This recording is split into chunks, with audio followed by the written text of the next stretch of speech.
Start कर रहा हूँ। बिस्मिल्लाहिर्रहमानिर्रहीम। Welcome to excellence online education. Physics class में खुश आमदीद स्टूडेंट्स। फिजिक्स में हमारा जो है चैप्टर नंबर 7 चल रहा था। चैप्टर नंबर 7 का नाम है uniform circular motion and gravitation. ठीक है जी, ये क्यों नहीं आ रहा है, ये क्यों हटे जा रहा है। हाँ, ये वाला हमारा चैप्टर चल रहा था यूनिफॉर्म सर्कुलर मोशन ग्रेविटेशन। इसमें हमने इस चैप्टर में दो पार्ट्स होते हैं। पहले पार्ट में हमने यूनिफॉर्म सर्कुलर मोशन पढ़ना होता है जो हमने स्टडी कर लिया था 2 क्लासेस पहले, और दूसरा पार्ट होता है ग्रेविटेशन का। ग्रेविटेशन में हमने सबसे पहले Newton's law of universal gravitation पढ़ा। इस लॉ के मुताबिक कायनात में पाए जाने वाली हर चीज दूसरी चीज को अट्रैक्ट कर रही होती है, और जो फोर्स लगा रही होती है वो फोर्स का फॉर्मूला हमने ये ड्राइव किया था, F is equal to G m1 m2 upon R square. G जो है वो एक कांस्टेंट वैल्यू होती है 6.67 मल्टीप्लाई 10⁻⁻11, और इसको हम कहते हैं ग्रेविटेशनल कांस्टेंट। तो ये फोर्स पाई जाती है हर दो ऑब्जेक्ट के दरमियान। ये अट्रैक्टिव फोर्स होती है, यानी हर ऑब्जेक्ट दूसरे ऑब्जेक्ट को इस फोर्स के जरिए अट्रैक्ट कर रहा होता है। हमने इसके बारे में काफी डिस्कस किया था कि फिर दो ऑब्जेक्ट के दरमियान जो फोर्स हमें महसूस क्यों नहीं हो रही होती, तो हमने वो कैलकुलेट किया था, इंतहाई कम होती है। उसके बाद हमने इस फॉर्मूले की मदद से मास ऑफ अर्थ कैलकुलेट किया।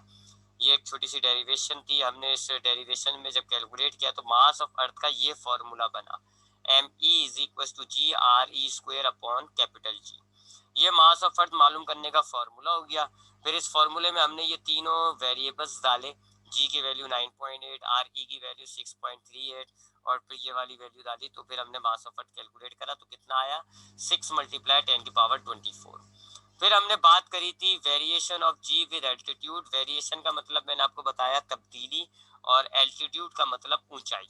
ये मैंने आपको एक्सप्लेन कर दिया था कि मैंने आपको बताया था कि variation of G with altitude का मतलब होता है कि जी की जो वैल्यू है ऊंचाई के साथ साथ उस वैल्यू में तब्दीली होती है। और कैसी तब्दीली होती है, ये नीचे लिखा हुआ, value of G decreases with altitude, यानी जितना आप ऊपर जाते जाएंगे वैल्यू ऑफ जी जो है वो कम होती रहती है। हमारे पास ये अर्थ है, अर्थ की सरफेस पर अगर ऑब्जेक्ट मौजूद होगा तो जी की वैल्यू कितनी होती है, 9.8 मीटर पर सेकेंड स्क्वायर। अब जितना आप ऊपर जाते जाएंगे, यानी एल्टीट्यूड इंक्रीज करते जा रहे हैं आप, एल्टीट्यूड मतलब ऊंचाई, आप ऊंचाई आप बढ़ाते जा रहे हैं, तो जितना आप ऊपर जाते जाएंगे जी की वैल्यू डिक्रीज होती रहेगी। तो ये मैंने आपको इसकी एग्जांपल दी थी। जैसे अगर आप कराची पर हैं तो कराची सरफेस पर है अर्थ की, तो वैल्यू हो गई 9.8। फिर आप थोड़ा ऊपर चले जाए मरी, जो ऊंचाई पर वाक़ है, पहाड़ की चोटी पर वाक़ होता है मरी, तो वहां पर जी की वैल्यू कम आ रही होती है। उसके बाद मजीद आप और ऊंचा चले जाए, माउंट एवरेस्ट की चोटी पर पहुंच जाए, तो माउंट एवरेस्ट आपकी जमीन की सरफेस से बहुत ऊपर है, तो बहुत ज्यादा एल्टीट्यूड हो गया, तो वहां जी की वैल्यू और ज्यादा कम हो जाएगी। और फिर अगर आप इस तरह ऊपर जाते जाएंगे तो अगर आप स्पेस पे चले जाए जहाँ इंतहाई एल्टीट्यूड हो गया, तो वहां जी की वैल्यू 0 हो जाती है। तो हम क्या देख रहे हैं कि जितना हम ऊपर जाते जाएंगे, ऊंचाई कवर करते जाएंगे, हमारी जी की वैल्यू जो है वो कम होती रहती है। ठीक है, अब हमने करना ये है, अब हमारे पास एक डेरिवेशन है, हमने करना ये है कि हमारी ये जो बात है कि ऊंचाई के साथ जी की वैल्यू तब्दील कम होती है, जितना हम ऊपर जाते जाएंगे जी की वैल्यू कम होती जाएगी। हमें इसको एक्सप्लेन करना है, इसको हमें प्रूफ करना है बाय मैथमेटिकल इक्वेशन। तो अब हमने इसको प्रूफ करने जा रहे हैं। हम प्रूफ कर रहे हैं अपनी इस बात को कि ऊंचाई के साथ वेरिएशन जी जो है वो डिक्रीज होती है। किस बात को हम प्रूफ कर रहे हैं, जी डिक्रीज विद एल्टीट्यूड, यानी जितना हम ऊपर जाते जाएंगे उतना जो है जी की वैल्यू कम होती जाएगी। इस बात को हमने अब प्रूफ करना है। अच्छा, अब इसके लिए हम दो सिचुएशन लेंगे जी, दो सिचुएशन। पहली सिचुएशन हम लेते हैं जी, अब मैं इस डायग्राम को मिटा देता हूँ, ये वाली डायग्राम हमारे लिए इतनी ज़रूरी नहीं है, इसको हम मिटा देते हैं। अब हम दो सिचुएशन लेंगे जी। पहली सिचुएशन क्या है, आपके पास ये अर्थ है, जैसे मास ऑफ अर्थ में हमने ली थी ना वैसी सिचुएशन। ये अर्थ है जी, और इस अर्थ पर सरफेस पर एक छोटी सी बॉल रखी हुई है। ये सेंटर हो गया जी अर्थ का, ओ के नाम से। ठीक है, ये आपके पास सरफेस पर मौजूद है। सरफेस के पॉइंट को आप कह लेते हैं कि जी ए पॉइंट है ये। यहाँ पर जो जी की वैल्यू है वो मैं जी स्मॉल जी से डिनोट करूंगा। वैसे तो हमें पता है सरफेस पर जी की वैल्यू 9.8 होती है, लेकिन मैं इधर का फॉर्मूला बनाऊंगा, जी का फॉर्मूला बनाना है मुझे। ठीक है, तो ये मेरे पास अर्थ है जी, गोल गोल जो आपके पास रेड गोल है, ये आपके पास अर्थ है। अर्थ का मास आप ले लें ME, और अर्थ के सरफेस पर ये एक छोटी सी बॉल रखी हुई है, इसका मास हमने ले लिया M। अब ये दोनों के दरमियान, यानी कि इस बॉल और अर्थ के दरमियान ये जो डिस्टेंस है, ये तकरीबन रेडियस ऑफ अर्थ होता है, जिसको आप लिखते हो RE। ठीक है, अब A पॉइंट पर ये जो G है, इसकी वैल्यू का फॉर्मूला हमें ड्राइव करना है। बिल्कुल मास ऑफ अर्थ की तरह हम ये स्टार्ट करेंगे, इसको मास ऑफ अर्थ की तरह लेकर चलेंगे। देखें जी, इस पर अगर हम देखें, ये दो बॉडीज हैं, एक अर्थ और एक ये छोटी सी बॉल। अब लॉ ऑफ यूनिवर्सल ग्रेविटेशन के मुताबिक दो बॉडीज एक दूसरे को अट्रैक्ट करती है। तो ये जो अर्थ है, ये इस छोटी सी बॉल को अट्रैक्ट कर रही होगी बाय अ फोर्स। तो according to law of universal gravitation, इस लॉ के मुताबिक, ये जो हमने पढ़ा था न्यूटन्स का law, law of universal gravitation, इस लॉ के मुताबिक हर दो चीज, एक ऑब्जेक्ट दूसरे ऑब्जेक्ट को अट्रैक्ट करता है। तो यहाँ मेरे पास एक ऑब्जेक्ट है अर्थ और दूसरी ऑब्जेक्ट है मास, ये जो छोटी सी बॉल। अब ये जो अर्थ है, ये इस बॉल को अट्रैक्ट करेगी एक फोर्स के साथ, और वो फोर्स कितनी होती है, F is equal to G m1m2/r²।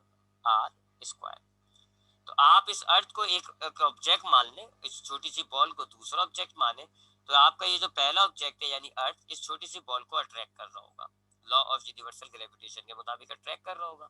और फोर्स कितनी होगी, ये उसका फॉर्मूला है। अब इसमें हम वेरिएबल्स डालते हैं।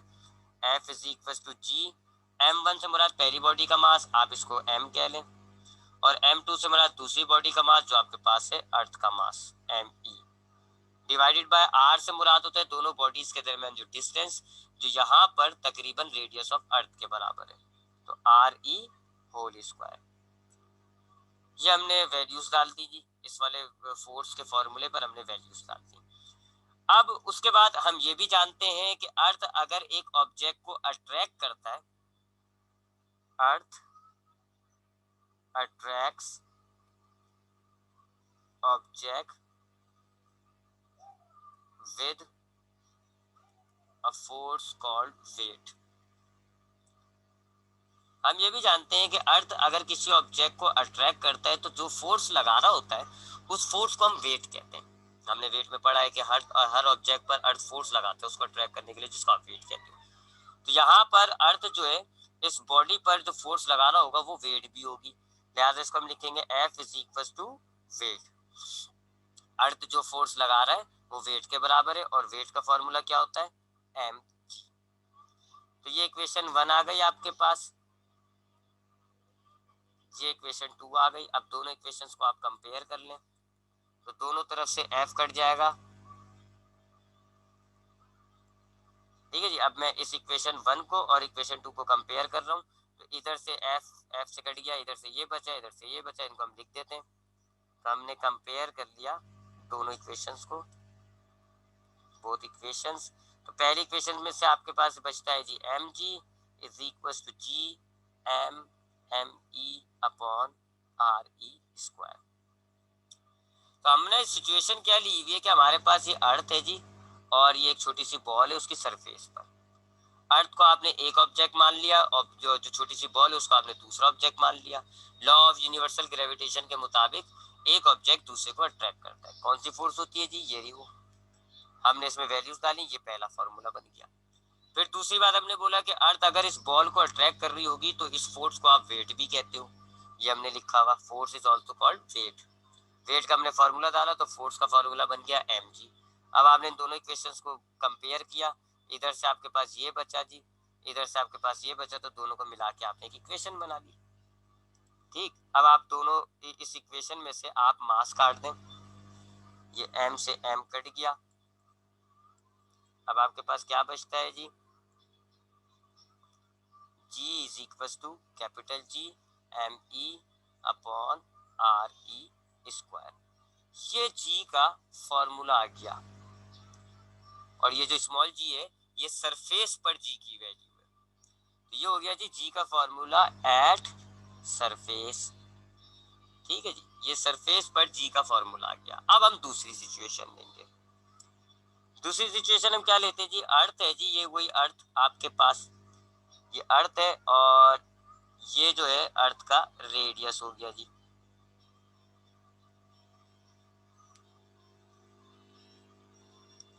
ठीक है, अब ये सेंटर है, ये रेडियस ऑफ अर्थ हो गया और अर्थ का मास है जी आपके पास me।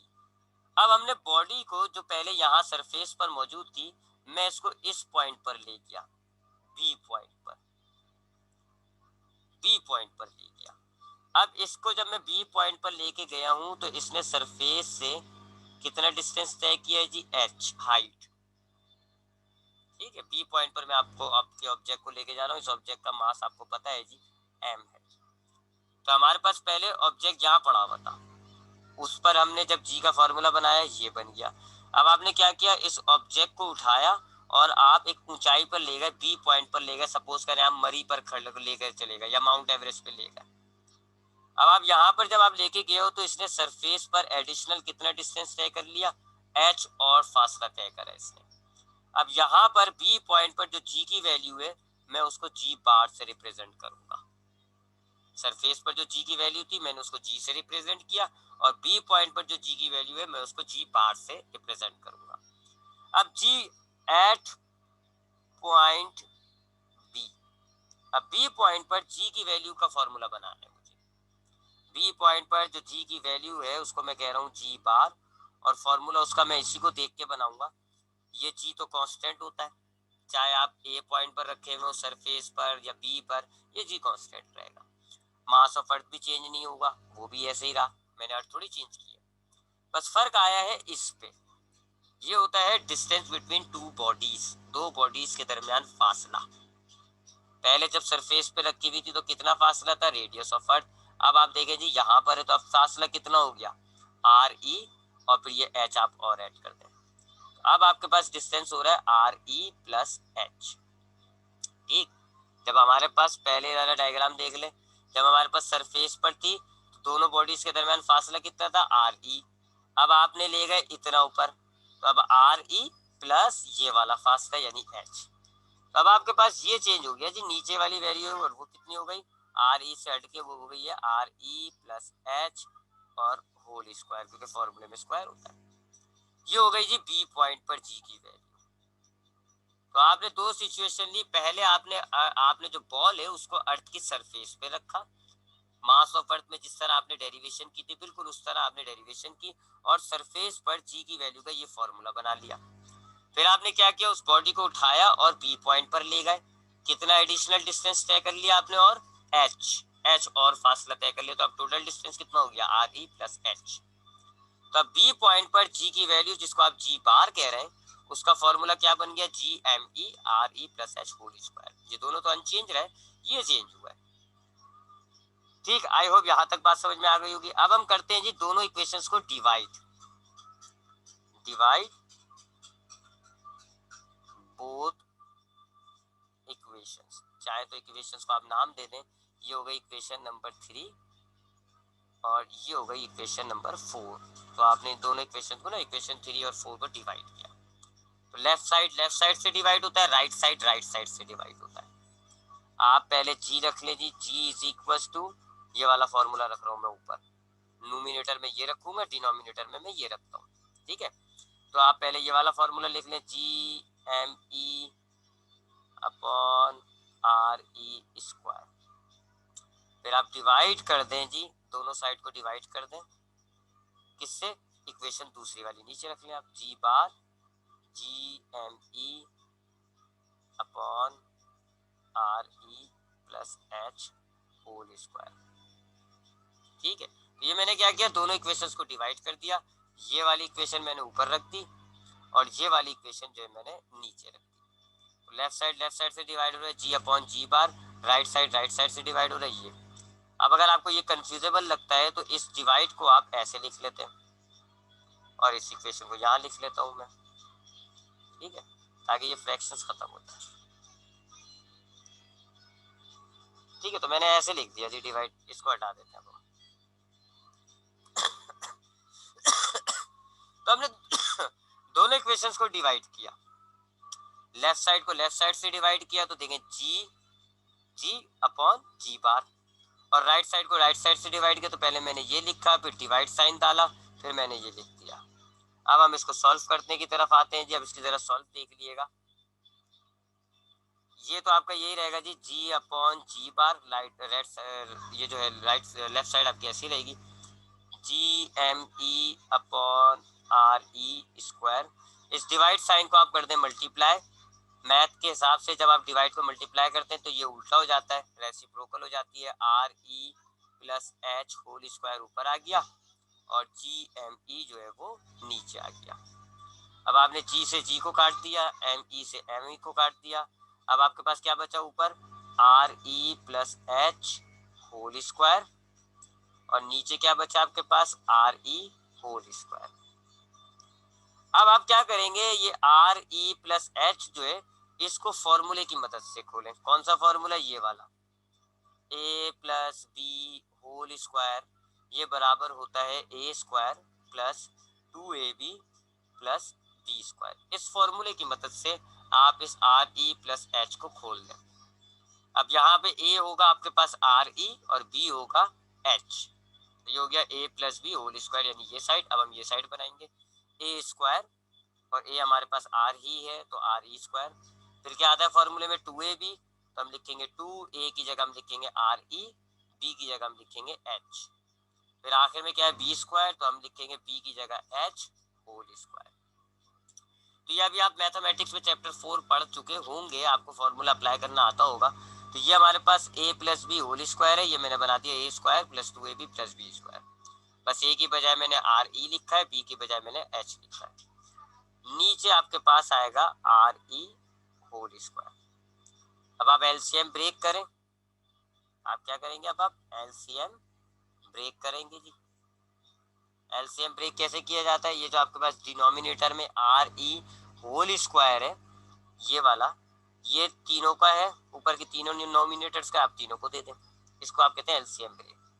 तो आर ई जो है इसके साथ भी आ गया, आर ई होल स्क्वायर, फिर प्लस 2REH है, उसको भी दे दिया आपने आर ई स्क्वायर, और फिर आखिर में एच स्क्वायर है, आपने इसको भी दे दिया आर ई स्क्वायर। तीनों को आपने दे दिया आर ई स्क्वायर, ये करा देगा एलसीएम ब्रेक। ठीक है, तो ये मैं साथ साथ रीजन लिखता जा रहा हूँ, साइड में देख लिएगा। अब आप क्या करेंगे, देखें आर स्क्वायर कट गया, यहाँ बचा 1। यहाँ देखें ऊपर एक, नीचे स्क्वायर का मतलब 2RE है, एक कट गया एक बच जाएगा, एक कट गया एक बच जाएगा नीचे, तो ये 2H ऊपर नीचे RE। तो स्क्वायर थे मतलब 2 थे, एक आपने काट दिया, एक आपके पास बच गया, plus H square upon R ई, इधर कुछ नहीं कटेगा। अब ये जो एच स्क्वायर अपॉन आर ई वाला टर्म है ये इंतहाई छोटा होता है। अगर हम इसमें वैल्यूज डालें, नीचे वाली वैल्यू बहुत बड़ी है, ऊपर वाली वैल्यू छोटी होती है, तो जब आप इसको निकालोगे सॉल्व करोगे ये बहुत छोटी वैल्यू आएगी, यानी 0.0000000 कुछ करके आएगी। इतनी छोटी वैल्यू प्लस हो रही होती है तो वो बेकार होती है, हम इसको निगलेक्ट कर देते हैं, इस निगलेक्ट हम इसको हटा देते हैं, इसको इग्नोर कर देते हैं, क्योंकि बहुत छोटी वैल्यू है, पॉइंट के अंदर आ रही है जी, ये ऐसी आएगी 0.0000000 समथिंग। अब ऐसी वैल्यू को प्लस करना क्या होता है, राउंड ऑफ, छोटा इग्नोर कर दे। तो अब आपके पास क्या बचा, 1 प्लस 2H अपॉन आर ई, ये हो गया आपके पास राइट साइड थोड़ा सा सिंपल। अच्छा, लेफ्ट साइड पे आपके पास क्या था, जी अपॉन जी बार, ये आपके पास एज इट इज चलता हुआ आ रहा है। ठीक है, ये एज इट इज चलता हुआ आ रहा है, राइट साइड पे हमने कोई काम नहीं किया हुआ, सॉरी लेफ्ट साइड पे हमने कोई काम नहीं किया भाई, एज इट इज चलता हुआ आ रहा है। अब आप क्या करें जी, पूरी इक्वेशन को पलट दें, रेसिप्रोकल कर दें पूरी इक्वेशन को। यहाँ पर आप जब रेसिप्रोकल करोगे तो जी बार अपॉन जी हो जाएगा, जी बार अपॉन जी, और जब आप यहाँ पर इसको रेसिप्रोकल कर देंगे तो ये हो जाएगा 1 upon 1 plus 2H upon R ई। ठीक है, उल्टा कर दिया आपने पूरी इक्वेशन। यहाँ आपने जो है इस जी को नीचे लिया है, जी बार को ऊपर लिया, ये हो गया। और यहाँ ये पूरा एक नंबर मान लें आप, नीचे कुछ भी नहीं है तो 1 होता है, तो आपने इसको पलट दिया 1 ऊपर, ये पूरा फ्रैक्शन नीचे आ गया। अब आप G bar upon G left side as it is लिखें। अब आपने मैथमेटिक्स पढ़ी होगी, जब आप नीचे की कोई चीज ऊपर लेके जाते हैं तो पावर का साइन चेंज हो जाता है। अभी पावर +1 है, जब आप इसको ऊपर लेकर जाएंगे तो ये हो जाएगा 1 प्लस 2h अपॉन आर ई, पावर का साइन हो गया -1। तो अब जरा मैं इधर तक दोहरा दूं क्योंकि काफी मैथमेटिक्स हो गई है, मैं जरा इधर दोहरा देता हूँ यहाँ तक। सबसे पहले आपके पास ये सिचुएशन है, अर्थ उसकी सरफेस पर मास रखा हुआ है। आपने इस सिचुएशन पर law of universal gravitation apply किया, फिर आपने कहा ये फोर्स वेट के बराबर है, दोनों इक्वेशंस को कंपेयर किया, ये जी की वैल्यू आ गई सरफेस पर। फिर आपने क्या किया, दूसरी सिचुएशन, आपने बॉडी को उठा के बी पॉइंट पर ले गए। अब यहाँ पर जो जी की वैल्यू है इसको आपने कहा जी बार, और उसका फॉर्मूला भी बना लिया आपने। तो ये दोनों फॉर्मूले बन गए, ये सरफेस पर और ये बी पॉइंट पर। दोनों इक्वेशंस को आपने डिवाइड कर दिया, इस वाली को आपने ऊपर रखा, इस वाली को आपने नीचे रखा। तो देख लें जी अपॉन जी बार, और इधर हमने डिवाइड को ऐसे लिख दिया। अब इस डिवाइड को आपने मल्टीप्लाई किया, ये वाला फ्रैक्शन पलट गया, रेसिप्रोकल हो गया, R E plus H whole square ऊपर, जी एम ई नीचे, जी एम ई कट गए, इधर आपके पास ऊपर ये बचता है, नीचे ये बचता है, ये लिख दिया। अब आपने ये जो ऊपर का ब्रैकेट है फॉर्मूले की मदद से खोल दिया जी। फिर आपने एलसीएम ब्रेक किया, आर ई स्क्वायर जो है आपने तीनों को दे दिया, तो ये देखने तीनों को दे दिया। इधर आपका ये कट गया, 1 बच गया, इधर आपका ऊपर का आर ई नीचे के दो में से एक से कट गया, एक नीचे बच गया, और ये वाला जो फ्रैक्शन इंतहाई छोटा है इसको आपने निगलेक्ट कर दिया, ये आपके पास आ गया। अब आपने क्या करा, इस पूरी इक्वेशन को पलट दिया, रेसिप्रोकल कर दिया, ये जी अपॉन जी बार से हो गया जी बार अपॉन जी, और यहाँ पर नीचे का 1 ऊपर आ गया, ये देखें ऊपर आ गया। फिर मैथमेटिक्स चैप्टर 2, आप अगर नीचे वाला कोई टर्म ऊपर लेकर जाते हैं पावर का साइन इनवर्स हो जाता है, प्लस की 1 पावर है ऊपर आ गया, माइनस की 1 पावर हो गई। अब आप इस माइनस की पावर को बायनोमियल थ्योरम से खत्म करेंगे, यूजिंग बायनोमियल थ्योरम। अब बायनोमियल थ्योरम क्या होता है, एक ऐसा थ्योरम है जिसकी मदद से हम दो टर्म्स, अगर आपके पास होती है ना दो टर्म्स a प्लस बी, और इसके पास पावर कुछ भी हो, 1 हो, 2 हो, 3 हो, 4 हो, 5 हो तो इसको खोलना सीखते हैं हम, A square 2ab plus B square. इसी तरह अगर ये 3 पावर होती तो हम ऐसे खोल देते जी A cube plus 3a square B plus 3ab square plus B cube, ऐसे खोलना सीखते हैं। ये हमें सीखना नहीं है, बायनोमियल थ्योरम मैं आपको नहीं पढ़ाऊंगा यहाँ पे, क्योंकि वो और ज्यादा कॉम्प्लिकेट कर देगा आपकी इस डेरिवेशन। या आपने फर्स्ट ईयर के अंदर मैथमेटिक्स जो लेता है ना, खाली वो पढ़ता है, वो भी आखिर के चैप्टर में, तो एक मुश्किल चीज है, इसको आप समझने की कोशिश मत करें तो बेहतर ही होगा। वजह ये है कि आपकी डेरिवेशन ऑलरेडी इतनी लंबी है, इसको आप समझोगे करके करा के नहीं दिखाना, समझोगे और टेढ़ा हो जाएगा।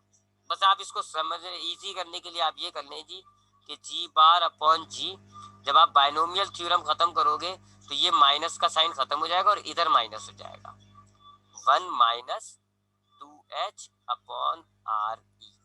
ये अब पावर का साइन आपका प्लस हो गया, और ये जो अंदर दो टर्म्स के दरमियान साइन है ये माइनस हो गया, उल्टा हो गया। ये आपने बायनोमियल थ्योरम जब आपने अप्लाई किया, इसका आंसर ये आएगा, 1 minus 2h upon R E. अब ये जी डिवाइड हो रहा है, इसको इधर लेकर आ जाए, मल्टीप्लाई हो जाएगा, G bar is equal to G 1 minus 2h upon R E. अब आप इस जी को मल्टीप्लाई कर लें दोनों टर्म्स से, जी बार इज इक्वल टू जी को 1 से आपने मल्टीप्लाई किया, जी 1 जा जी माइनस, और जी को 2h अपॉन आर ई से मल्टीप्लाई किया तो 2gh अपॉन आर ई। ये वो इक्वेशन आ गई जो हम बनाना चाह रहे थे। जरा गौर से देखिएगा इस इक्वेशन को, जी बार बराबर होता है जी में से अगर आप माइनस कर दें ये वाला फैक्टर। अब ये वाला फैक्टर कुछ भी आएगा, छोटा सा नंबर ही क्यों ना आ जाए। अब 9 पॉइंट जी बार कितना होता है, जी कितना होता है सरफेस पर जो जी की वैल्यू है, तो जी बार यानी बी पॉइंट पर कितनी वैल्यू आ रही है जी की। अब ये जी की वैल्यू होती है 9.8 माइनस कुछ भी आ रहा है, ये सपोज करें 0.01, तो आपकी 9 की वैल्यू 9.8 की वैल्यू कम हो जाएगी ना, माइनस करोगे आप कम हो जाएगी। तो ये क्वेश्चन आपको क्या साबित कर रही है कि अगर आप एल्टीट्यूड पर पहुंच जाए, बी पॉइंट पर पहुंच जाए, तो वहां पर जो जी की वैल्यू है वो जमीन की जी की वैल्यू से कम हो रही है जी। माइनस का मतलब क्या होता है, किसी चीज में से आप कम कर दो। आपके पास 100 रुपए, मैं आपसे बोलूं 1 रुपया माइनस कर दो, तो क्या 100 रुपए रहेंगे, कम हो जाएंगे, बढ़ेंगे नहीं, कम हो जाएंगे। तो अगर आप किसी चीज में से सब्ट्रैक्ट करते हो का मतलब हो जाएगा आप कम कर रहे हो। तो आप ये जी बार की वैल्यू देखें जरा, जी से माइनस कर रहे हैं, यानी जी की वैल्यू को हम रिड्यूस कर रहे हैं। ये आपकी वही बात साबित करती है कि एल्टीट्यूड पर पहुंचकर जी की वैल्यू रिड्यूस हो जाएगी। तो हम यहाँ पर ये लिख देते हैं, this equation verifies that at point B point पर जी की वैल्यू जो है, G value of G will decrease. At point G, the value at point B, the value of G decreases. B point पर जाके G की value कम हो जाती है। ये देख लें, ये सरफेस पर वैल्यू है, आप कम कर रहे हैं जी माइनस करके, तो पर बनेगी B की वैल्यू। ये आपकी डेरिवेशन हो गई, जो आपको साबित करना था वो आपने साबित कर दिया। तो जरा देखिएगा, इसमें अगर कोई सवाल है तो मुझसे पूछे। It is a lengthy derivation, first year के अंदर का भी टॉपिक है ये, एक मुश्किल टॉपिक होता है मैं मानता हूँ, और फर्स्ट ईयर के अंदर भी ये बहुत इंपॉर्टेंट है। तो इसको जरा बार बार देखिएगा, रिकॉर्डिंग आपके पास मौजूद होगी, बार बार देखेंगे, एक दो दफा प्रैक्टिस करेंगे, फिर आप इसमें एक्सपर्ट होंगी। कोई सवाल है निशा तो बेटा माइक खोलो, पूछो जल्दी से, ताकि फिर मैं आगे बढ़ूं। सर अगर हमें वही इक्वेशन दोबारा लानी है तो हमने रेसिप्रोकल क्यों किया? कहाँ पर लानी है और हमने ऊपर किया, मतलब समझा नहीं। ये वाली यहाँ पे कह रही हो आप? ये जी, यहाँ पे क्यों ले किया? हम लोगों ने मतलब अच्छी खासी वैल्यू थी, हमने उसको रेसिप्रोकल करके ऊपर 1 कर दिया। फिर हाँ, हमने उसको मतलब कि रेसिप्रोकल किया तो हमने उसको माइनस कर दिया देखिए मैं आपको उसकी बताता एक्सपोनेंट को। मैं आपको बताता हूँ। आप चाहें तो ये स्टेप खा जाए, आप चाहें तो ये स्टेप खा जाए, तो मैंने आपको एक्सप्लेन करने के लिए किया है। नहीं तो आप चाहें तो ये स्टेप खा जाए, ये वाला स्टेप, ये वाला स्टेप आप खा जाए। आप इसको ऐसे करें जी कि मैंने इस पूरी इक्वेशन को रेसिप्रोकल किया। कहाँ है पॉइंटर? ये मैंने इस पूरी इक्वेशन को रेसिप्रोकल किया, तो ये क्या हो जाएगा, जी बार अपॉन जी, और इधर आप पावर इनवर्स कर दें, 1 प्लस 2h अपॉन आर ई। फ्रैक्शन पलटने के बजाय आप पावर प्लस कर दें। लेकिन फिर आप मुझसे सवाल करते सर यहाँ पर हमने उल्टा क्यों नहीं किया, हमने यहाँ पावर क्यों चेंज कर दी? तो ये फिर मैंने उसका रीजन पहले से ही बता दिया कि मैंने इसको पहले रेसिप्रोकल किया, फिर नीचे से ऊपर लेके गया, तो जाके पावर माइनस हुई। आप चाहें तो ये स्टेप खा जाए, डायरेक्ट ये लिख दें, ठीक है? लेकिन हमें मतलब हमने माइनस करने के बाद भी एक्सपोनेंट को पॉजिटिव में तो किया ना, हाँ, तो ऑलरेडी पॉजिटिव में थी, तो इतनी हमें क्या मुसीबत थी? ये क्यों मुसीबत करी हमने, इस माइनस को क्यों नहीं रहने दिया? मैथमेटिक्स का रूल है, पावर माइनस में नहीं होनी चाहिए। पावर, आपने मैथमेटिक्स पढ़ रही हो, आपको आप इतने सारे आंसर निकालती हो मैथमेटिक्स में, कभी किसी आंसर में आपने पावर माइनस छोड़ी है? नहीं। तो फिर हम इक्वेशन को ऐसे क्यों छोड़ सकते हैं? अब हमने जब इसको रेसिप्रोकल किया तो हुआ क्या, गड़बड़ क्या हो गई, पावर का साइन आ गया माइनस में। अब हमें ये सुधारना है, अपनी इस गलती को सही करना है, इस पावर के साइन को प्लस करना है। तो हमने बाइनोमियल थ्योरम के जरिए इसको प्लस कर दिया। बाइनोमियल थ्योरम के जरिए हमने क्या करा, इधर अंदर का साइन माइनस कर दिया, पावर आ गई प्लस के अंदर, ठीक है? तो जब हमने इस इक्वेशन को रेसिप्रोकल किया, यहाँ पे हो गया जी बार अपॉन जी, और इधर हो गया पावर का साइन -1। अब ये गड़बड़ हो गई, क्योंकि माइनस नहीं छोड़ सकता मैं पावर को, तो फिर मैंने बाइनोमियल थ्योरम से इसकी पावर को प्लस कर दिया, अंदर माइनस कर दिया, अब सही हो गया। ठीक, तो यूं हम कर रहे हैं, तेरा घुमा फिरा रहे हैं, एक हम चीज करते हैं तो दूसरे में गड़बड़ हो जाती है, तो उसको सही करते हैं हम। ठीक, ये सवाल था, और क्या कुछ और पूछ रही थी आप?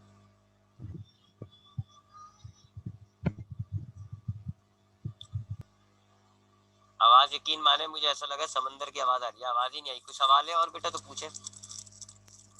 नो सर, ये आ गई आपको, ये डेरिवेशन आ गई? आई नहीं है। हाँ, फिर कैसे करोगी इसको प्रैक्टिस? ये कैसे इसमें आप एक्सपर्ट होगी? प्रैक्टिस करके। सर प्रैक्टिस करके होंगी, जाहिर है जाहिर केसेस है। में मैं एक्सपर्ट हो गई हूँ।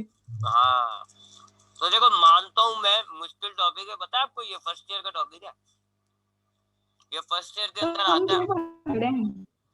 हम क्यों पढ़ रहे हैं मैं आपको बताता हूँ, मैं इसका हर बात का जवाब है मेरे पास, मैं इसका भी जवाब देता हूँ आपको। आप इसको यूं पढ़ रहे हो क्योंकि अगर आप इसको खाली फर्स्ट ईयर में जाके पढ़ोगे तो सोचो ये हजम नहीं होगा। फिर अभी आप पढ़ोगे, थोड़ी सी प्रैक्टिस कर लोगे, जब आप फर्स्ट ईयर में पढ़ोगे ना, फिर ये आपको मुश्किल नहीं लगेगी। अब बोर्ड वालों को थोड़ी पता है आप प्रैक्टिस करके इसको एक ही क्लास में एक्सपर्ट हो जाओगे। वो समझते हैं कि जी आप वही पाकिस्तानी है जी, खाली यहाँ पढ़ा उसके बाद देखा नहीं, तो इसलिए आपको वो फर्स्ट ईयर में भी दे देते हैं। तो ये एक ऐसा टॉपिक है मेरे भाई जो फर्स्ट ईयर में भी आता है, इसलिए इसको ना सिर्फ यहाँ पर भी इम्पोर्टेंट मानिएगा बल्कि फर्स्ट ईयर में भी इम्पोर्टेंट मानिएगा। इसकी प्रैक्टिस करिएगा, आप इसकी प्रैक्टिस करोगे तब जाके होगा। ये यकीन माने, मैंने भी जब ये पढ़ा था फर्स्ट टाइम पे मुझे भी नहीं आई थी, लेकिन जब मैंने 2-3 दफा प्रैक्टिस करी फिर इसमें एक्सपर्ट हुआ। तो काफी बड़ी डेरिवेशन है, देखो तो यहाँ से स्टार्ट हुई है और यहाँ पे आके खत्म हुई है। तो इसको बार बार प्रैक्टिस करेंगे इंशाल्लाह, इसमें फिर आप एक्सपर्ट हो जाएंगे। कोई सवाल निकले वीडियो मौजूद होगी आपके पास रिकॉर्डिंग की सूरत में, अगर आप देखो ना कहीं पे किसी स्टेप में किसके आगे सर ने क्या किया था, वीडियो देख लेना। फिर भी कोई नया कोई जहन में सवाल आ जाए कि ऐसा क्यों किया है, मुझसे पूछ लेना। ठीक है, आगे बढ़ूं? पेपर्स में आती है ये? हाँ ना। कब आती है? मैंने कौन से पेपर की बात कर रही हो आप? वाली बोर्ड वाले? वाली। देखिए अगर आप बोर्ड वाले की बात कर रही है तो इसका मैं जवाब देता हूँ आपको, 1 मिनट में जवाब देता हूँ। हाँ देखिए बोर्ड में पिछले 10-12 साल से जो पेपर आता था ना, यानी कि फिजिक्स का जो पेपर आता था, उसमें आपके पास मैक्सिमम से मैक्सिमम सवाल की जो मार्किंग होती थी वो थी 5। अब 5 नंबर के हिसाब से तो देखो ये बहुत गलत है, इसके 5 नंबर तो नहीं बनते, इसको तो ज्यादा बनते हैं, 7-8 तो बनने चाहिए। इसके पहले तो ये कभी भी नहीं आता था और ना कभी आ सकता था, क्योंकि हम बच्चों को ये बोलते थे बेटा ये इतनी बड़ी डेरिवेशन है कि इसके कम से कम 7 से 8 नंबर बनने चाहिए, और आपके पास मैक्सिमम जो मार्क होता है एक सवाल का वो 5 होता है जी लॉन्ग के अंदर, तो इसलिए वो ये देते नहीं थे। लेकिन उसके बाद जो 2-3 साल पहले पेपर पैटर्न चेंज हो गया फिजिक्स का, और अब जो नया पेपर पैटर्न है उसके हिसाब से लॉन्ग का जो एक पार्ट होता है वो होता है 7 नंबर का, या पता नहीं, हाँ 7 नंबर का होता है। अब 7 नंबर के हिसाब से ये आ सकता है उस वाले पे। तो आपके पास पूरी फिजिक्स के अंदर 3 डेरिवेशन ऐसी हैं, 3, एक टेंशन का केस 1, एक ये वाली डेरिवेशन, और एक आगे आएगी चैप्टर में तकरीबन 15 चैप्टर पे आएगी मिरर इक्वेशन। ये 3 सवालात, ये 3 डेरिवेशन ऐसी हैं जो बहुत बड़ी हैं, कम से कम 7-8 नंबर की आनी चाहिए। ये पहले कभी भी नहीं आती थी, लेकिन जब बोर्ड का पेपर पैटर्न चेंज हुआ और 7 नंबर का सवाल आया तो फिर इन तीनों के चांसेस हो गए। अब ये तीनों आ सकती है। मिरर इक्वेशन तो 2 दफा आ भी चुकी है, टेंशन का केस भी आ चुका है, अब इसके बहुत ज्यादा इंपॉर्टेंट चांसेस है क्योंकि वो 2 आ चुकी हैं, इसके ही बनते हैं। तो अब ये नहीं कह सकते आपके ये आ नहीं सकती, अब आ सकती है। हाँ आई नहीं आज तक, ये और बात है कि आई नहीं है, मैंने इसका रीजन दे दिया आपको, लेकिन अब इसके चांसेस, इक्वेशन मिरर इक्वेशन भी आज तक नहीं आई थी, कभी भी नहीं आई, तो 15 साल तक नहीं आई, लेकिन जब से पेपर पैटर्न चेंज हुआ है 2 दफा आ चुकी है। तो अब ये इक्वेशन ऐसी है कि हाँ जी 7-8 नंबर का सवाल बनता है इसका, और अब 7-8 नंबर का आपका पेपर में सवाल है, तो अभी आ सकती है, इट इज इम्पोर्टेंट नाउ। ठीक है, तो अब इसकी आपने प्रैक्टिस करनी होगी। भले आपको आपका जो फिजिक्स का टीचर है ना मिस कैकशा, वो बोले ना बेटा ये बेकार है ये नहीं आएगी, उनकी बात को इग्नोर करिएगा और इसकी प्रैक्टिस जरूर करिएगा, ये आ सकती है। और वैसे भी इसकी प्रैक्टिस जाया नहीं जाएगी। बात तो उन्होंने कराई नहीं है क्या हुआ? उन्होंने कराई नहीं है। उन्होंने ये कराई, कराया था उन्होंने ये कराई नहीं। नहीं। हाँ उनका आती नहीं होगी, उनसे पूछ लिएगा, कहिएगा मिस कहकशा चैप्टर नंबर 7 में एक डेरिवेशन है variation of G with altitude, वो भी तो कराए। अब मिस बोलेंगे बेटा वो सिलेबस में एक्सक्लूड हो गई, इस तरह के बहाने करेंगी, वो एक्सक्लूड हो गई या नहीं आती, कहिएगा मिस फर्स्ट ईयर में आती है, तो फिर कराए, हम फर्स्ट ईयर की तैयारी कर लेंगे, कराए। मैंने बोलिएगा उनको, कहिएगा कराइए मिस, कराए, क्लास भी कराए। इसका एक और तरीका होता है, इसको हम थोड़ा सा शॉर्ट भी कर सकते हैं, लेकिन वो हम फिर फर्स्ट ईयर में कराते हैं, यहाँ नहीं कराते बच्चों को। आप लोग, आप जैसे बच्चों को हम नहीं कराते, वो फर्स्ट ईयर के बच्चे हमारे जरा अजीज बच्चे होते हैं, अच्छे बच्चे होते हैं, हम उनको कराते हैं। इसका एक शॉर्ट तरीका, यहाँ नहीं कराते आप लोगों को। आगे बढ़ते हैं जी। अब हमारे पास अगला जो टॉपिक है वो है, क्या हुआ? वर्डिंग होती है। हाँ वर्डिंग आप डालिएगा, वो जो पैराग्राफ वगैरह होता है मेरा बच्चा वो डालिएगा आप लास्ट में, बीच बीच में, ये तो मैं आपको समझा रहा हूँ, आप जब इसको याद करोगे ना तो इसके जो पैराग्राफ होता है शुरू का इंट्रोडक्टरी, खाली इंट्रोडक्टरी पैराग्राफ लिख लो बहुत है। बीच बीच में होता है ना मल्टीप्लाई बाय डिवाइड, तो वो आपने देखा है ना, मैं साइड में ब्रैकेट बना के फॉर्मूला लिख देता हूँ, ऐसे कर लिया करो। आप मत लिखो using the formula A square, आप बस फॉर्मूला अप्लाई करो और बराबर में लिख दो ये वाला फॉर्मूला अप्लाई कर रहा हूँ ब्रैकेट बना के, तो ऐसे कर लिया करो। लेकिन वो जो शुरू का इंट्रोडक्टरी पैराग्राफ होता है और अब बीच में जो अगर एक दो लाइनें आ रही होती है वो जरूर याद करनी होती है। अच्छा, अब हमारे पास आता है जी अगला टॉपिक, सैटेलाइट। सैटेलाइट क्या होते हैं इसकी बात करते हैं, उसके बाद दो टाइप्स होती है सैटेलाइट की, उसकी बात करेंगे। उसके बाद इस सैटेलाइट से के हवाले से एक और डेरिवेशन है ऑर्बिटल वेलोसिटी की, तो हम वो डेरिवेशन देखते हैं। सबसे पहले हम बात करते हैं सैटेलाइट क्या होते हैं जी। सैटेलाइट कहते हो आप एनी ऑब्जेक्ट, हर उस ऑब्जेक्ट को दैट इज रिवॉल्विंग, जो किसी ऑब्जेक्ट के गिर्द घूम रहा होता है, that is revolving around another object. हर वो चीज जो किसी दूसरी चीज के गिर्द घूम रही होती है उसको आप सैटेलाइट कहते हो। मिसाल के तौर पे आपको मैंने बताया था कि ये सूरज है, ये सन है, और आपकी जो अर्थ है वो इस सूरज के गिर्द घूम रही है, तो आपका अर्थ एक सैटेलाइट हो गया, क्योंकि अर्थ एक ऑब्जेक्ट के इर्द गिर्द घूम रहा है। इसी तरीके से अगर आपके पास ये अर्थ है, मैंने आपको बताया था कि मून जो है वो आपके इर्द गिर्द घूम रहा होता है, आपके चांद के इर्द गिर्द, आपकी दुनिया के इर्द गिर्द घूम रहा था, तो मून भी एक सैटेलाइट है। इसी तरीके से आपको पता होगा कि आपकी ये अर्थ है, हमने बहुत सारे दुनिया में सैटेलाइट बनाए हुए, जो हमारे कम्युनिकेशन वगैरह सैटेलाइट होते हैं, जो हमारे एक जगह से सिग्नल लेते हैं और दूसरी जगह भेज देते हैं, वो भी आपके इर्द गिर्द घूम रहा है, दुनिया के इर्द गिर्द घूम रहा है, तो उनको भी हम सैटेलाइट कह रहे हैं। इसी वजह से हम सैटेलाइट कह रहे हैं, कम्युनिकेशन सैटेलाइट, इसी वजह से क्योंकि वो घूम रहे होते हैं। तो हर उस चीज को आप सैटेलाइट कहोगे जो किसी दूसरे ऑब्जेक्ट के इर्द गिर्द गोल दायरे में घूम रहा होता है।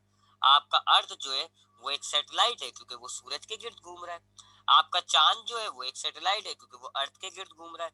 और आपके पास ये जो कम्युनिकेशन सैटेलाइट होते हैं ये भी सैटेलाइट कह रहे हो आप इनको, क्योंकि ये भी आपकी अर्थ के गिर्द गोल घूम रहे होते हैं। तो ये सैटेलाइट होते हैं जी, हर उस ऑब्जेक्ट को, हर उस चीज को आप सैटेलाइट कहते हो जो आपकी किसी दूसरे ऑब्जेक्ट के गिर्द गोल चक्कर लगा रही होती है, गोल घूम रही होती है। इसकी दो टाइप्स होती है सैटेलाइट की, दो टाइप्स होती है। पहली कहलाती है नेचुरल सैटेलाइट और दूसरी कहलाते हैं आर्टिफिशियल सैटेलाइट। नेचुरल सैटेलाइट कहते हैं उन उन सैटेलाइट्स को जो कुदरती तौर पर होती हैं, आपने नहीं बनाए, they exist, they are natural, कुदरती तौर पर होती हैं वो, या यूं कह लें नॉट मैन मेड, यानी इनको कुदरत ने बनाया, अल्लाह ने बनाया, इनको नेचर ने बनाया है, आपने नहीं बनाया। मिसाल के तौर पे अर्थ आपका नेचुरल सैटेलाइट है, अर्थ आपने थोड़ी बनाई है, अल्लाह ने बनाई है, और सैटेलाइट है वो, गोल घूम रहा है। चांद आपका नेचुरल सैटेलाइट है क्योंकि आपने नहीं बनाया, अल्लाह ने बनाया है और गोल दायरे में घूम रहा है। तो अर्थ आपका एक नेचुरल सैटेलाइट हो गया, मून आपका एक नेचुरल सैटेलाइट हो गया। ऐसा सैटेलाइट जिनको इंसानों ने नहीं बनाया होता उसको आप नेचुरल सैटेलाइट करते हो। जबकि आर्टिफिशियल क्या होते हैं, मैन मेड, यानी वो सैटेलाइट जो इंसानों ने बनाए होते हैं और अर्थ के गिर्द गोल चक्कर काट रहे हैं। फॉर एग्जाम्पल वो जो आपके कम्युनिकेशन सैटेलाइट होते हैं जिनके जरिए आप लाइव टीवी देख लेते हो, आपके अर्थ के गिर्द घूम रहे होते हैं, आपके फिजिक्स की बुक के जो आपका जो कवर है उसकी फ्रंट कवर पर उसकी तस्वीर बनी हुई है, तो वो होते हैं कम्युनिकेशन सैटेलाइट आर्टिफिशियल। ठीक, तो सैटेलाइट क्या होता है, हर उस ऑब्जेक्ट को आप सैटेलाइट कहते हो जो किसी दूसरे ऑब्जेक्ट के गिर्द गोल दायरे में चक्कर काट रहा होता है, उसको आप सैटेलाइट कहते हो। दो टाइप के होते हैं, अगर आपने बनाए हुए हैं, आपके हाथ के बने हुए, तो वो मैन मेड कहलाएंगे यानी आर्टिफिशियल। और अगर अल्लाह ने बनाए हुए, कुदरत ने बनाए हुए, आपने नहीं बनाए हुए, उनको कुदरती तौर पर एग्जिस्ट कर रहे हैं वो, उनको आप नेचुरल कहते हो। तो ये जो चांद होते हैं ये नेचुरल सैटेलाइट होते हैं क्योंकि ये अपने प्लेनेट के गिर्द गोल घूम रहे होते हैं और नेचर ने बनाए हुए। जबकि ये जो कम्युनिकेशन सैटेलाइट होते हैं ये आपके अर्थ के गिर्द घूम रहे होते हैं और आपने बनाए हुए इनको, you have created them, humans ने इनको बनाया हुआ है, तो they are man made satellite. अब आते हैं ऑर्बिटल वेलोसिटी की तरफ। ऑर्बिटल वेलोसिटी क्या होती है,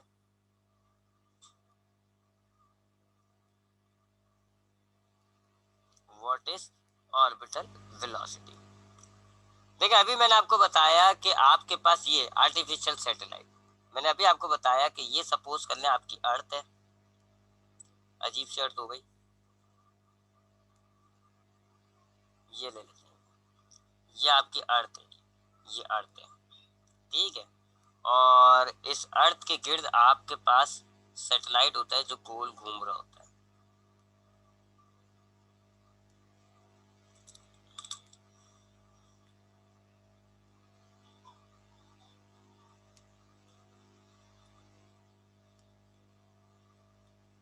ये कैसे परफेक्ट डायग्राम बनाएंगे, हम डायग्राम परफेक्ट बनाएंगे भाई, डायग्राम पे कॉम्प्रोमाइज नहीं करेंगे।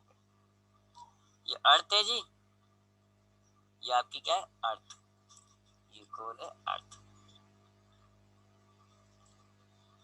और ये आपके पास हो गया जी सैटेलाइट, आर्टिफिशियल सैटेलाइट है ये आपने बनाया हुआ है और ऐसे अर्थ के गोल दायरे में घूम रहा है। तो चूंकि ये अर्थ के अराउंड गोल घूम रहा है इसलिए सैटेलाइट कह दिया, और आपने बनाया हुआ इसको तो ये एक आर्टिफिशियल सैटेलाइट हो गया, आर्टिफिशियल सैटेलाइट। ऐसे दिख रहे होते हैं ये अक्सर आपको, गोल बॉडीज होती है बड़ी बड़ी सी, ठीक है, और इन पे ऐसे पर्द से लगे हुए होते हैं, जो सोलर पैनल होते हैं जिनसे ये एनर्जी हासिल कर रहे होते हैं। ऐसे सोलर पैनल होते हैं जिनसे ये सूरज की रोशनी को इलेक्ट्रिसिटी में कन्वर्ट करके अपने लिए इलेक्ट्रिसिटी बना रहे होते हैं। ये ऐसे सैटेलाइट होते हैं, गोल घूम रहे होते हैं। ये क्या करते हैं, आपकी दुनिया से एक तरफ से सिग्नल पकड़ते हैं ये, जैसे फॉर एग्जांपल अमेरिका में कोई मैच हो रहा है, क्रिकेट मैच हो रहा है, तो वहां के सिग्नल्स को ये पकड़ लेते हैं और फिर डाइवर्ट करके दूसरे इलाके में ये सिग्नल्स को भेज देते हैं, जैसे पाकिस्तान की तरफ आपको भेज दिया। तो अगर अमेरिका में कोई क्रिकेट मैच हो रहा है तो वहां से उस क्रिकेट मैच के सिग्नल्स बनाए जाते हैं और वो स्पेस में फेंक दिए जाते हैं। सैटेलाइट उन सिग्नल्स को कैच करता है और फिर डाइवर्ट कर देता है आपके इलाके की तरफ, यानी पाकिस्तान की तरफ। आपके टीवी चैनल्स या जो डिशेस होती है उन सिग्नल्स को कैच करते हैं और आप पे वो मैच जो है वो बराह रास्त देख रहे होते हैं। ये इनका काम होता है, इनको हम कहते हैं कम्युनिकेशन सैटेलाइट। इसके अलावा दूसरा काम ये होता है, इनमें कैमरे फिक्स हुए हुए होते हैं, ये दुनिया की मौसम की जो ऊपर बादल होते हैं उनकी तस्वीर खींच खींच के आपको भेज रहे होते हैं। आपको ऐसे तस्वीर खींच खींच के भेजते हैं और आप उससे मौसम का हाल जान लेते हैं, तो वो वेदर सैटेलाइट हो जाते हैं। तो इनके पर्सनल काम होते हैं, इनके कुछ का वेदर सैटेलाइटिंग होती है, वेदर की तस्वीरें खींच खींच के आपको नीचे भेज रहे होते हैं। कुछ इस तरह कम्युनिकेशन सैटेलाइट होते हैं, मोबाइल के सिग्नल्स जो होते हैं उनका, जैसे आप अमेरिका में बैठे हुए हो, अमेरिका वाले ने आपको फोन मिलाया तो वो सिग्नल बन के सर इधर गए, फिर इधर से पाकिस्तान में आए और आपको वो सिग्नल मिलते हैं, आप उनसे बातें कर रहे होते हो। तो कम्युनिकेशन, वेदर, लाइव टीवी वगैरह इन चीजों के लिए ये सैटेलाइट इस्तेमाल होते हैं।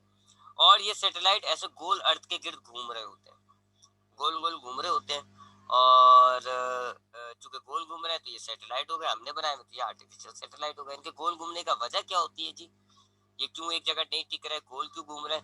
क्योंकि आपको मैंने बताया हुआ है कि स्पेस के अंदर जीरो ग्रेविटी होती है। स्पेस है ये आपकी, स्पेस में है ना ये, तो जीरो ग्रेविटी होती है। ग्रेविटी कितनी होती है, जीरो। तो फिर इन सैटेलाइट का वेट कितना हो जाएगा, मास मल्टीप्लाई बाय ग्रेविटी। मास इनका कुछ भी है, फॉर एग्जांपल 1000 ग्राम, 1000 किलोग्राम है, ग्रेविटी जीरो है तो इनका वेट हो रहा है जीरो। और वेट का जीरो का मतलब होता है अर्थ अब इनको अट्रैक्ट नहीं कर रहा, अर्थ इनको अट्रैक्ट नहीं कर रहा। तो अब अर्थ इनको अट्रैक्ट नहीं करेगा तो फिर ये बाहर चले जाएंगे, स्ट्रेट चले जाएंगे। आपने पढ़ा है ना uniform circular motion, uniform circular motion आपने पढ़ा हुआ है कि जी अगर आपको ऑब्जेक्ट फोर्स ना लगाए ना सेंटर से तो फिर आपका ऑब्जेक्ट ऐसा सीधा ट्रेवल कर जाएगा वेलोसिटी की डायरेक्शन। अब चूंकि इस आर्टिफिशियल ग्रेविटी पर, आर्टिफिशियल सैटेलाइट पर अर्थ का वेट आ रहा है जीरो, यानी अर्थ इनको अट्रैक्ट नहीं कर रही। अर्थ अगर इनको अट्रैक्ट कर रही होती तो ये एक जगह टिके रहते, अर्थ अट्रैक्ट नहीं कर रही तो ये तो फंस गए आप। आपका सैटेलाइट, आपने दुनिया से बाहर सैटेलाइट फेंका इस मकाम पर, लेकिन चूंकि अर्थ ने इसको पकड़ के नहीं रखा हुआ, ये निकल जाएगा ऐसे। तो फिर आप क्या करते हो, आप इस आर्टिफिशियल सैटेलाइट को गोल घुमाना शुरू करते हो। अब जब आप गोल घुमाते हो तो ये हो जाता है यूनिफॉर्म सर्कुलर मोशन, है ना। यूनिफॉर्म सर्कुलर मोशन, आपका ऑब्जेक्ट गोल दायरे में घूम रहा हो तो उसको आप यूनिफॉर्म सर्कुलर मोशन कहते हो। तो जब आप आर्टिफिशियल सैटेलाइट को गोल घुमाते हो तो ये हो गया यूनिफॉर्म सर्कुलर मोशन। और यूनिफॉर्म सर्कुलर मोशन में फिर एक सेंटर की तरफ एक फोर्स आ जाती है जिसको आप कहते हो सेंट्रीपिटल फोर्स। तो आपका ये आर्टिफिशियल सैटेलाइट जब गोल घूमना शुरू होगा तो अब एक फोर्स डिवेलप हो जाएगी जिसको आप क्या कहोगे, एफसी, सेंटर की तरफ। और इस फोर्स की वजह से आपका ऑब्जेक्ट गोल दायरे में घूमता रहता है। इससे आपका ये सैटेलाइट भागेगा नहीं, अर्थ के गिर्द गोल घूमता रहता है। तो यूं हम इसको गोल घुमाते हैं तो हमारे पास सैटेलाइट को गोल दायरे में घुमाने का मकसद क्या होता है, हम यूनिफॉर्म सर्कुलर मोशन क्रिएट कर दें। जब हमने गोल घुमाना शुरू कर दिया तो ये हो गया यूनिफॉर्म सर्कुलर मोशन। और यूनिफॉर्म सर्कुलर मोशन की खास बात क्या होती है, सेंटर की तरफ एक फोर्स आ जाती है FC के नाम से, सेंट्रीपिटल फोर्स, जिसकी वजह से आपका ये ऑब्जेक्ट गोल दायरे में घूम रहा होता है। तो आपका सैटेलाइट भागेगा नहीं, गोल घूमता रहेगा, यूं हम गोल घुमाते हैं। तो अब इस सैटेलाइट की जो वेलोसिटी होती है उसको आप कहते हो ऑर्बिटल वेलोसिटी। आपका इस सैटेलाइट गोल दायरे में जब घूम रहा है तो ये जिस वेलोसिटी के साथ घूम रहा है उस वेलोसिटी को आप कहते हैं ऑर्बिटल वेलोसिटी। हमने यहाँ पर ऑर्बिटल वेलोसिटी का फॉर्मूला ड्राइव करना है, लेकिन टाइम ज्यादा हो गया, वो इंशाल्लाह हम कल की क्लास में निकाल लेंगे। अभी हम ये ले लेते हैं इसका formula definition, the velocity of artificial satellite, इसको आप कहते हैं ऑर्बिटल वेलोसिटी। ये जो आपका सैटेलाइट है गोल घूम रहा है, तो ये जिस रफ्तार के साथ घूम रहा है ना, उस रफ्तार को आप कहते हैं ऑर्बिटल वेलोसिटी। और ये भी मैंने आपको बताया कि आप इसको गोल क्यों घुमा रहे हैं, to perform uniform circular motion. आप सैटेलाइट को गोल क्यों घुमा रहे हो, ताकि ये जो इसका जो मोशन है वो यूनिफॉर्म सर्कुलर मोशन हो जाए। और जब यूनिफॉर्म सर्कुलर मोशन होता है तो क्या फायदा होता है आपको, so that FC is created. तो अगर आपका ऑब्जेक्ट गोल दायरे में घूम रहा होगा तो सेंट्रीपिटल फोर्स क्रिएट हो जाएगी, और इस सेंट्रीपिटल फोर्स की वजह से आपका जो सैटेलाइट है वो बाउंड हो जाएगा इस ऑर्बिट के अंदर। आर्टिफिशियल जो सैटेलाइट है, आर्टिफिशियल सैटेलाइट, वो अपने इस ऑर्बिट में बाउंड हो जाएगा, will bond in its orbit, और ये कहीं जाएगा नहीं, ये बस यहीं घूमता रहेगा। ठीक है, तो आप सैटेलाइट को गोल क्यों घुमा रहे हो, ताकि यूनिफॉर्म सर्कुलर मोशन बन जाए। और जब यूनिफॉर्म सर्कुलर मोशन होता है तो आपको क्या मिल गई, FC मिल गई, FC क्रिएट हो गई। और FC क्रिएट आप क्यों कर रहे हो, ताकि आपका आर्टिफिशियल सैटेलाइट इसी दायरे में घूमता रहे। एक इसको फोर्स मिल गई इसको सर्किल में घुमाने के लिए, अगर आपने ये फोर्स हटा दी तो ये फिर आपको लॉस हो जाएगा, इतना पैसा लगा के आपने ये बनाया हुआ है, जाया होने से बचाते हो। अब ये ऑर्बिटल वेलोसिटी का फॉर्मूला क्या होता है, इसका फॉर्मूला क्या है, और एक ऐसी वैल्यू, अंदाजन वैल्यू हम निकाल लेंगे इसकी। तो ये दोनों इंशाल्लाह हम कल की क्लास में देखेंगे। ऑर्बिटल वेलोसिटी का फॉर्मूला क्या निकलता है, ड्राइव करेंगे, और फिर एक एवरेज वैल्यू निकाल लेंगे, ताकि हमें आइडिया हो जाए कि हमारे जो सैटेलाइट गोल घूम रहे होते हैं इनकी रफ्तार है क्या। तो एक हम एक एवरेज वैल्यू भी निकाल के देख लेंगे, ये इंशाल्लाह कल की क्लास में देखेंगे। फिर इसके न्यूमेरिकल्स हैं, न्यूमेरिकल्स इसके इंतहाई आसान न्यूमेरिकल्स हैं, तो वो तो एक ही क्लास में हमारे न्यूमेरिकल्स निमट जाएंगे। तो इस वीक हमारा ये चैप्टर जो इंशाल्लाह खत्म हो जाएगा।